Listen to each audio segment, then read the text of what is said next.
বেটা বান্দির বাচ্চা লাশ কারে কয়? আরে বেটা মুরগি মারছস জীবনে, কাপড় চুপড় নিয়া কিন্তু পলাইতে পারবেন না অফিসার স্যাররা। চোরের বাচ্চাদের চুরি করতে দেব না। মাধবপুরে যদি না দাও তাহলে তোমার ঘর করতাম না। সোনারঘাট মাধবপুরে যদি ডিজিটাল সেন্টার না বানাও তাইলে তোমার ঘর করতাম না। আসসালামু আলাইকুম দর্শক, দেশ ও দেশের বাড়ি থেকে যারা এই মুহূর্তে আমার ভিডিও ওপেন করেছেন সবাইকে অসংখ্য অসংখ্য ধন্যবাদ। দর্শক, প্রথমেই আপনারা শিরোনাম দেখবেন। শিরোনামে নেক্সন চৌধুরী বর্তমানে খুবই ক্ষেপে গেছেন। উপজেলা নির্বাচনে চেয়ারম্যানকে বিভিন্নভাবে শাসিয়েছেন এবং বিভিন্নভাবে কথা বলেছেন। এর কারণ জানতে আপনাদেরকে অবশ্যই পুরো ভিডিওটা দেখতে হবে। কেন উপজেলা চেয়ারম্যানকে উনি ইচ্ছামতো বকাবকি করেছেন, এর মূল অংশটা ভিডিওর শেষ অবশ্যই পেয়ে যাবেন। এদিকে ব্যারিস্টার সুমন জুনায়েদ আহমেদ পলকের স্ত্রীকে কি বলেছেন এই ভিডিওতে আপনারা সই পাবেন, কিন্তু এই মূল ঘটনাগুলাই আপনাদেরকে জানতে হবে। বিশেষভাবে জুনায়েদ আহমেদ পলকের ওয়াইফকে ব্যারিস্টার সুমন ভাবি বলে যে কথাটা বলেছে, যে যদি আমার কাজটা করে না দেওয়া হয় তাহলে আপনি এই ভরা মজলিসে বলবেন যে ভাইকে বলবেন যে আমি তোমার ভাত খাবো না। এই কথাটার মধ্যে কতটুকু যুক্তি আছে, কতটুকু রহস্য আছে, যে রহস্যটুকু আমি আপনি সবাই ভালোবাসার মানুষের কাছ থেকে আশা করি। ব্যারিস্টার সুমনও হয়তো সেই জিনিসটাই আশা করেছেন, এলাকাতে একটা ভালো জিনিস নেওয়ার জন্য মন্ত্রী সাহেবের কাছে উনি এই রিকোয়েস্টটা করেছে।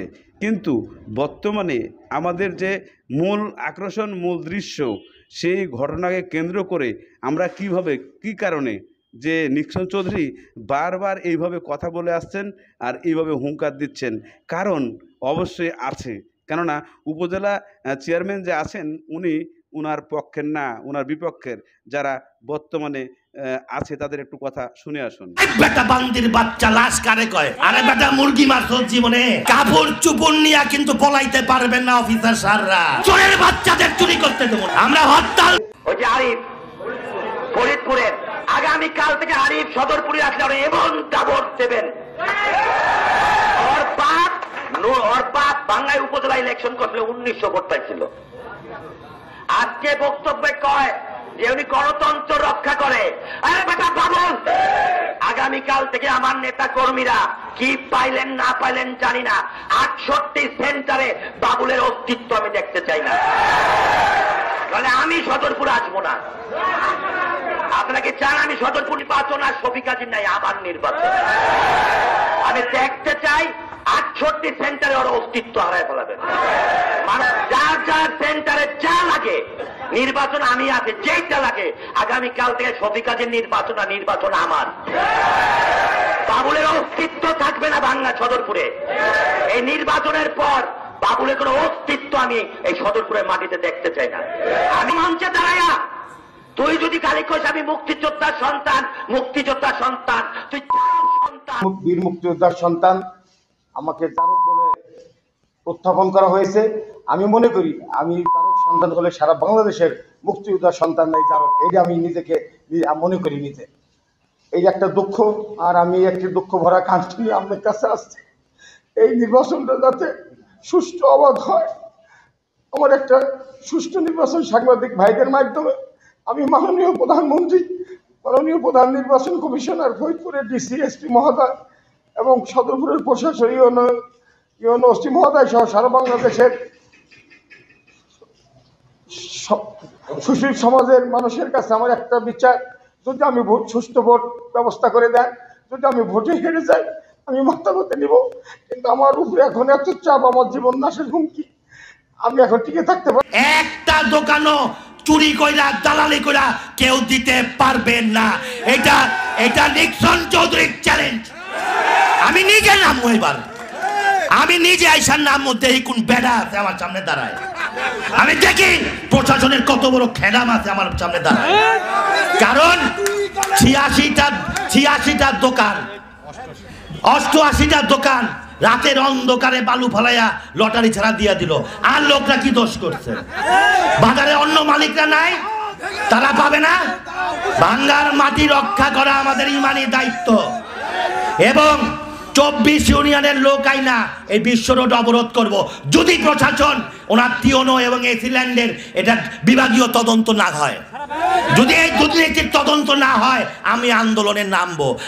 আমি চাই যে আমি সারা বাংলাদেশে দেখাতে চাই যে কিভাবে চুরি করে লুণ্ঠন করে এই অফিসাররা এই আমাদের কিভাবে গরিব মানুষে ঠকাচ্ছে। তাই ওই চোর ইসমাইল, ডাকাইত ওই হায়াত আলী আর ওই যে বন্ড ভাইস চেয়ারম্যান ইসাক মোল্লা লেবাস পরে রাইতের অন্ধকারে দুর্নীতি করে। তাই এদের বিরুদ্ধে আপনারা সজাগ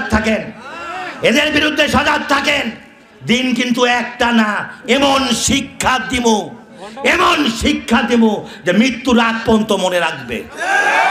তাই আমরা বাইচা থাকতে ভাঙ্গার মাটিতে এক কোদাল একটা দোকানও এই ভাঙ্গা বাজারে কেউ দুর্নীতি করে দিতে পারবে না। আমি মাননীয় প্রধানমন্ত্রীর কাছে দাবি জানাবো ভাঙ্গার জনগণের পক্ষে যে আপনি টিওনো আর এসিল্যান্ডের বিভাগীয় তদন্ত করেন, দুর্নীতির তদন্ত করেন। এরাই এই দেশ কিন্তু একদিন খায়া ফেলাবে নেত্রী, এই দেশ খায়া ফেলাবে। আমরা জনপ্রতিনিধি, আমি এলাকার এমপি, এই দোকান দেওয়ার সময় একটা বারও আমারে ফোন করে জিজ্ঞেস করে নাই। এই জনগণ আমারে ভোট দিতে, তাদের অধিকার বাস্তবায়ন। দর্শক, ইতিমধ্যে আপনারা বর্তমানের আরেক ফাটাকৃষ্ট নিক্সন চৌধুরীর কথাগুলো আপনারা শুনেছেন। এই কথাগুলোর মধ্যে ভিতর থেকে রক্তের টানে ছুটে আসছে কথা, জনগণের টানে। কিন্তু কেন এই কথাগুলো বলছে, এর একটা কারণ তো অবশ্যই আছে। আপনারা প্রথমেই শুনেছিলেন কিছু আলোচনা, কিন্তু আলোচনার শেষটা হলো যে এই যে চেয়ারম্যান আপনার স্ক্রিনে দেখেছেন কান্না করতেছেন, উনি গাড়ি দিয়েছেন, কিন্তু ইনি হচ্ছে দুর্নীতিবাজদের একজন। ওই শাহাবুদ্দিন যে আরেকজন এমপি আছেন যিনি ফেল করেছেন, উনি ওনার পক্ষের লোক। কেননা এই শাহাবুদ্দিনের পক্ষের লোক যে আছেন ইনি কিন্তু দুর্নীতিবাজ, কারণ এ দুর্নীতি করে। আর এই দুর্নীতি করার কারণেই বিশেষ করে বেনজির আহমেদের মতো দুর্নীতি করে আজকে হাজার হাজার কোটি টাকার মালিক হয়ে গেছেন। আর আজকে তার চেয়ারম্যানকে দিয়ে দুর্নীতি করানোর জন্য চেয়ারম্যানই করাচ্ছেন। আর এই জিনিসটাই মেনে নিতে পারে নাই নিক্সন চৌধুরী, তাই তাকে ইচ্ছা মতো বলেছে এবং নির্বাচনে দাঁড়ালে তার মূল কাহিনী তাকে দেখতে হবে, এই জন্যই কান্না করেছেন। আর কান্না করার সূত্র একটাই, এমপি ক্ষমতায় আছেন, উনি ক্ষমতায় নাই, তাহলে কার ক্ষমতা বেশি? তবে নিক্সন চৌধুরী অন্যায়ের কাছে মাথা নত করেন না। যেমন ব্যারিস্টার সুমন কখনো অন্যের কাছে মাথা নত করেন না, সেমন নিক্সন চৌধুরীও করেন না। ব্যারিস্টার সুমন সব জায়গায় করেন, কিন্তু নিক্সন চৌধুরী তার এলাকায় করেন। এটাই মূল সমস্যা। চলুন ব্যারিস্টার সুমনের কিছু আনন্দকাল মুহূর্ত দেখে আসি, তারপরে আপনাদের সঙ্গে কিছু কথা আবার আলোচনায় আসবো। যদি না দাও তাহলে তোমার ঘর করতাম না। সোনারঘাট মাধবপুরে যদি ডিজিটাল সেন্টার না বানাও তাহলে তোমার ঘর করতাম না। একটুক বললেই ভাই আমার সোজা হয়ে যাব। প্রোগ্রাম তো শেষ, ভাবি আসছেন। ভাবি আপনি একটু দেরি করে ফেলছেন, তবে আমার প্রধান অতিথির বক্তব্যের পরে আর তো নাই। তারপরে আমরা ভাই যে প্রমিসগুলা করে গেছে, ভাবিরে দায়িত্ব দিতে হবে। ভাই গিয়ে ভুলে যেতে পারে। ভাবি আজকে বলুক, ভাবি শুধু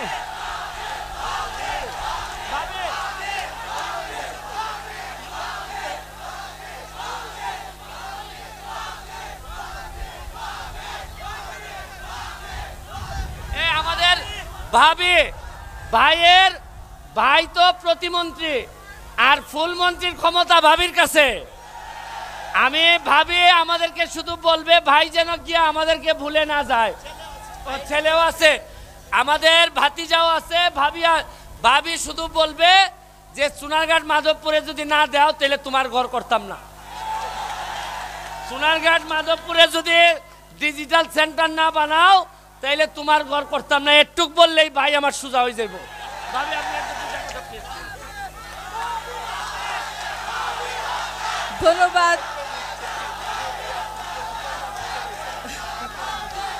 ধন্যবাদ।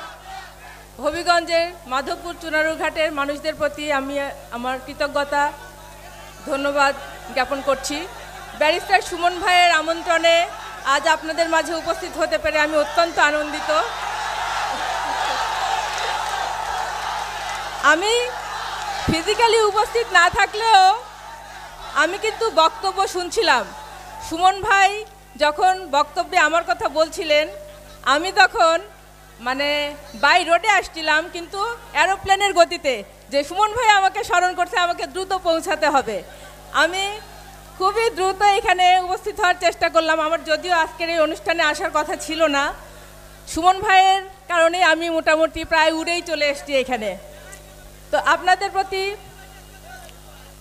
আপনাদের যে দাবি, যে কথা সুমন ভাই জানিয়েছেন, আপনারা জানিয়েছেন, সেই দাবির প্রতি আমিও আপনাদের পক্ষ থেকে সমর্থন ব্যক্ত করছি এবং এই দাবিগুলো যেন পূরণ হয় সেই জন্য মন্ত্রী মহোদয়ের পাশে থেকে, প্রতিমন্ত্রী মহোদয়ের পাশে থেকে আমি তাকে মনে করিয়ে দিব, এইটুকু দায়িত্ব আমি নিতে পারি।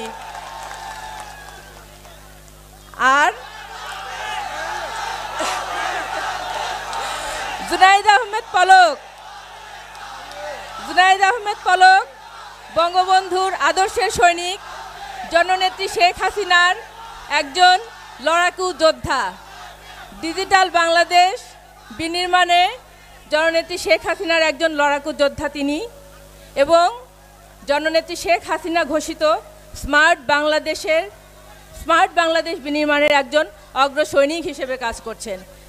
সারা বাংলাদেশের প্রত্যেকটা জায়গায় যেন তিনি তার স্বাক্ষর রেখে যেতে পারেন, সেই লক্ষ্যেই তিনি কাজ করে যাচ্ছেন। আর আমি তার একজন সহযোদ্ধা এবং সহধর্মিণী। আমার দায়িত্ব ওনার পাশে থেকে ওনাকে সহযোগিতা করা। আমি সেই কাজটুকুই ভালোভাবে করার চেষ্টা করছি। আপনারা আমাদের জন্য দোয়া রাখবেন, জুনাইদ আহমেদ পলকের জন্য দোয়া রাখবেন, জননেত্রী শেখ হাসিনার জন্য দোয়া করবেন। আপনাদের সঙ্গে যেন আবারও আমি আসতে পারি আপনাদের সামনে, আপনাদের দাবিগুলো পূরণের পরে যেন আবার আসতে পারি, সেই দোয়া আপনারা করবেন। ধন্যবাদ সবাইকে। জয় বাংলা, জয় বঙ্গবন্ধু। নোয়াখালী মানুষ তো আরো আগে বেঁকেছে, হেতারা তো চায় হারে না দেখে দৌড়ি ওবায়দুল কাদের গের হেতার গলা টিপি টোটা চিপি ধরি করতে দে, তুই আয় হল এনে আঙুরে ভোট দানের অধিকার দে, হেতারে হিসাবে খাড়াইতে আয়, হেতারই ডাল্লাই হেতার কেন্দ্রে তো তার ভোট দিতে যায় না, হেতার সরম বরম আছে। ধন্যবাদ। হেতে তো আচরণ করবে, হেতারে হাসিনা টোকে টাকায় আনছে নোয়াখালী তুন, ইয়ালে হেতে আচরণ করেন। হাসিনা জানে যে কারে দি কাকা করতে হারবো, কে কথা কইতে হারবো, সেটা চিন্তা করে হাসিনা আনছে। হেতার লজ্জা সরম আসেনি, হেতারে বেড়িরে হিসাদি দৌড়ায়। আঙুন নোয়াখালী বেড়িরে হাইলে হেতারে কইছে টুন্ডা হিসাদি হিড়ি ওবায়দুল কাদের গা, হেতারে তো কাদের গে কয়, ও কাদের গেরে হিটতে হিটতে ঠ্যাঙ্গাইতে ঠ্যাঙ্গাইতে তা হানি চালাইব নি, হসা হেনা বুঝিনি, হসা হেনাল গড় ইয়ে হালাই চুবাইব আর উড়াইব। যদি খালি বেড়িগো সব পরে একবার পড়ে হাই যাইবে হেতারে টোকাইতেছে। হেতারে বগর এগেন বাংলা নোয়াখালীর মানুষ পছন্দ করে না। নোয়াখালীর মানুষকে কয় এত আঙুন নোয়াখালীর ইজ্জত মারছে, এতাল্লাই আঙুন নোয়াখালীর ইজ্জত একবারে তলা নিতে চলে গেছে।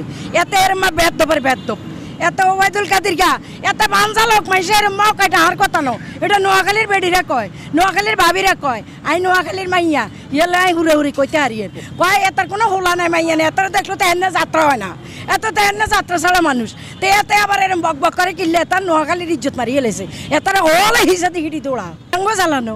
জ্বালা হইলে ওবায়দুল কাদেরের, জ্বালা হইলে আওয়ামী লীগের, হেতাকে 14 গোষ্ঠীর জ্বালা, হেতারা বিএনপি দেলে হেতারা লাভ দিয়ে উঠে, হেতারা শেরপা দিয়ে উঠে, হেতারকে বাবরে ইয়েন দিনই আইলো, বাবরে ইয়েন দিনই ধরল বিএনপি, চোখ মারলেও দেয় বিএনপি, চোখ বন্ধ করলেও দেয় বিএনপি, কিরবো জ্বালাকা হেতাগো, মানে এটা তার কইতে হারে না, ইয়েলে এটা ওই বিএনপির উপরে চাপাই দেয় আরই। এটা হলো মূল কথা। ওই যে কাউ একাগুর কথা এত কইতে আসি, হেতারা আঙুন নোয়াখালী এক এক কাউ একাগু, হেতারে কাগু কয় বুঝছি না, আঙুন নোয়াখালী কাকারে কাগু কয় আরই। তো এই লগে হেতারাও কাগু কয়, তো হেতে তো এগিন কইবে, হেতা আবল তাবল বইকবো, হেতার মাথা তার ছিঁড়া তো, তার তো ঠিক নাই হুড়ে হেতা তার যদি ভালো থাকতো তো এত ভালো ভালো কথা কইতো। একজন মহাসচিব একটা দলের মহাসচিব বলে হেতে এর উল্টা পাল্টা কথা কয় কেন? মহাসচিব আমাকে দেখেন না কত জনপ্রিয় তোর মহাসচিব, সেই জনপ্রিয় মহাসচিবের লগে হেতার কোনো তুলনা আছে না। হেতা কোনাই আর আমগো মির্জা ফখরুল ইসলাম স্যার কোনাই, রাইতে দিনে ডিফারেন্স। সুতরাং তারেক রহমানের দেখলে এত শেরপাদি উঠে, হেত কেন ওরা আওয়ামী লীগ কিছু শেরপাদি উঠে, হেতারা রাইতে ঘুম যায় না, হাসিনা দেয় না, তাহাজুতের নামাজ লাই, হেতি নামাজ হড়ন লাই, হেতি যায় না, ঝুঁজি খায় না, খুঁজি খায় না, তো হেতারা এরম ভাই। দর্শক, ইতিমধ্যে আপনারা বিশেষভাবে 2টা ভিডিও ক্লিপ দেখেছেন।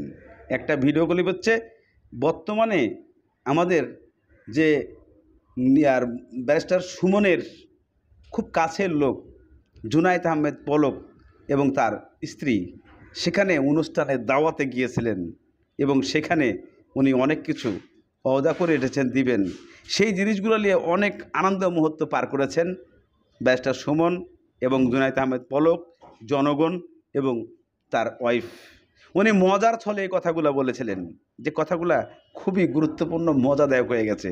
কিন্তু এদিকে বিএনপি নেত্রী বিশেষ করে ওবায়দুল কাদেরকে উদ্দেশ্য করে এমনভাবে বক্তব্য দিয়েছে যে কথাগুলো শুনেছেন। আসলে এই বক্তব্যগুলো আপনাদের কাছে কেমন মনে হয়েছে? এই বক্তব্যগুলো কতটুকু সঠিক আছে?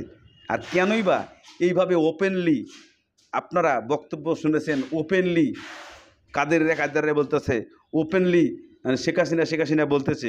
আসলে এই নেত্রীর ক্ষমতা কি অনেক বেশি, নাকি উনি নিজের এলাকার কাদের সাহেব এজন্য কাদেররা বলতেছে? যদি নিজের এলাকারই হয় ওবায়দুল কাদের, তাহলে তাকেও তো এভাবে কথা বলা সম্ভব না, কারণ উনি আওয়ামী লীগ দলের সাধারণ সম্পাদক। তাকে এভাবে কথা বলা মোটেও সম্ভব না। এবং বর্তমানে উনি সড়ক ও যোগাযোগ মন্ত্রী, তার বিরুদ্ধে কথা বলা উচিত না। দর্শক, এর মূল কাহিনীটা অবশ্যই আপনারা কমেন্টে জানাবেন যে সঠিক না বেঠিক। আজকের মতো এখানেই শেষ করছি। আসসালামু আলাইকুম।